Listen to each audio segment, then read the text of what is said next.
One of the most popular arguments for Islam is what we might call the argument from scientific accuracy. Muslim apologists claim that the Quran contains numerous scientific insights that couldn't have been known by Muhammad apart from divine revelation, and that were only verified centuries later. Now, I've debated Muslims on this argument, and I find it very strange because the Quran is a scientific disaster. Everything Muhammad could get wrong, he got wrong. The Quran claims that semen is formed between the backbone and ribs, Surah 86, verses 6 to 7. That the earth is flat, Surah 88, verse 20. That there are 7 earths, Surah 65, verse 12. That the sun and the moon chase each other around the earth, Surah 36, verses 38 to 40. That human embryos are blood clots, Surah 22, verse 5. That the sky would fall on the earth if Allah didn't hold it up, Surah 22, verse 65. And that stars are missiles that Allah uses to shoot demons who try to sneak into heaven, Surah 37, verses 6 to 10, and Surah 67, verse 5. But I don't want people to think that I'm making things up, so let's read a few verses.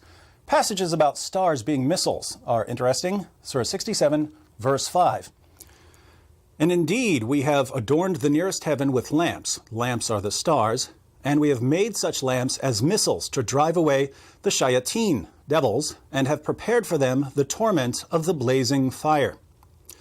Stars are missiles that drive away demons. How does this work? Surah 37, verses 6 to 10.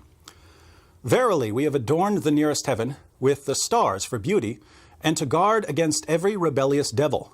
They cannot listen to the higher group, angels, for they are pelted from every side, outcast, and theirs is a constant or painful torment, except such as snatch away something by stealing, and they are pursued by a flaming fire of piercing brightness. Demons who sneak into heaven to steal some information are pursued by a flaming fire of piercing brightness. Muhammad explained in the hadith that this refers to shooting stars. When you see a shooting star, it's because Allah or the angels caught a demon trying to steal something and hurled a star at the demon. Now, this is silly on multiple levels. Shooting stars aren't really stars. They're rocks that burn up when they enter the Earth's atmosphere. And how many Muslims really believe that when a rock hits the Earth's atmosphere, it's to stop a demon from getting away with valuable information? Muslims today know more about stars than the author of the Quran did. Let's look at another passage. Surah 18, verses 83 to 86. And they ask you about Dhul Qarnayn. Say, I shall recite to you something of his story. Verily, we established him in the earth, and we gave him the means of everything. So he followed away, until, when he reached the setting place of the sun, he found it setting in a spring of black, muddy, or hot water, and he found near it a people. Dhul Qarnayn was apparently Alexander the Great, but whoever he was, the Quran says that he traveled so far west, he found the place where the sun sets. The sun sets in a muddy or warm pool.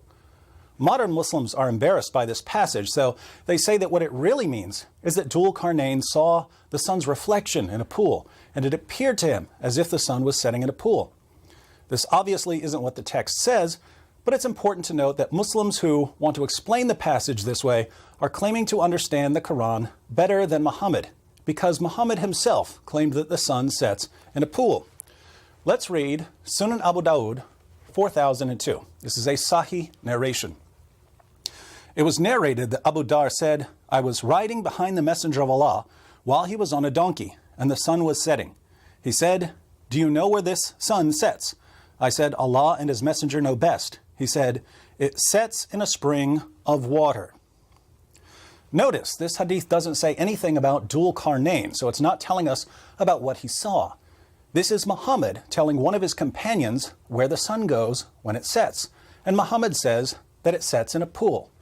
So the obvious meaning of the Quran is confirmed by Muhammad, and Muhammad and the Quran are simply wrong.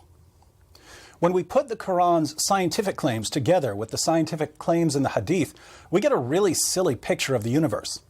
Muhammad believed that there are 7 earths, all of them flat, stacked on top of each other like pancakes, except with a long distance between them.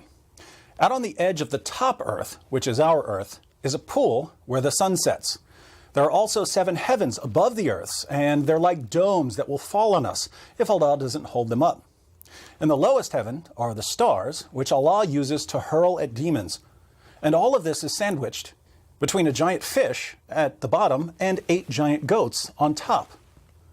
What did Muhammad get right? Muhammad's view of human reproduction is just as bad. According to Muhammad, semen forms between the backbone and ribs. That's wrong. Then it joins with the female semen. Wrong.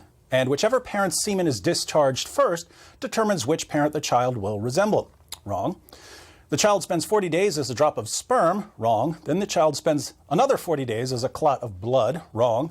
Then the child becomes a lump. Wrong. Then the child becomes bones. Wrong. Then the bones are wrapped with flesh. Wrong. After the final shape is determined, Allah finally decides whether the child will be male or female. Wrong. So here again, what did Muhammad get right?